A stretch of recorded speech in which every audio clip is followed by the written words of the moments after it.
नमस्कार, आपण पाहत आहात कल्याण बुलेटिन. माझं सत्यावर मात्रे.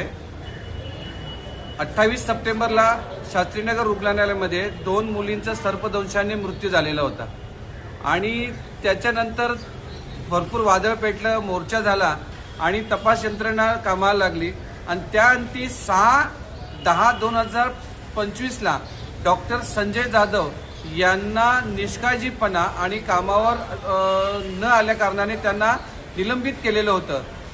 आता आमच्या मुली तर गेल्याच आहेत, परंतु आज मी महानगरपालिकेत गेलो असता समजलं की त्या संजय जाधवांना पुन्हा कामावरती रुजू केलेलं आहे. म्हणजे 2 मुलींचा जीव गेला त्याचं काही महत्त्व नाही आहे. म्हणजे आमच्या मुली का किडे मकोडे होते का? आणि आज संजय जाधव यांना शासनाच्या नियमाप्रमाणे कमीत कमी 6 महिने तरी घरी बसवायचं होतं, परंतु तोही टाइम यांच्यावर नाही पाळला नाही आणि आज त्यांना संजय जाधव यांना पुन्हा कामावरती रुजू केलेले आहेत.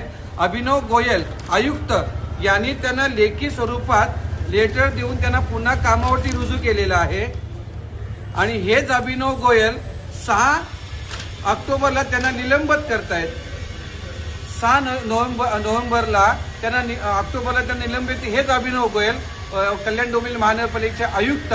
मला समजत नाहीये की हा कारभार तरी काय आहे. म्हणजे लोकांचा जीव गेला तरी चालेल, परंतु आमची कामं आम्ही अशीच भ्रष्टाचाराप्रमाणेच करत राहणार.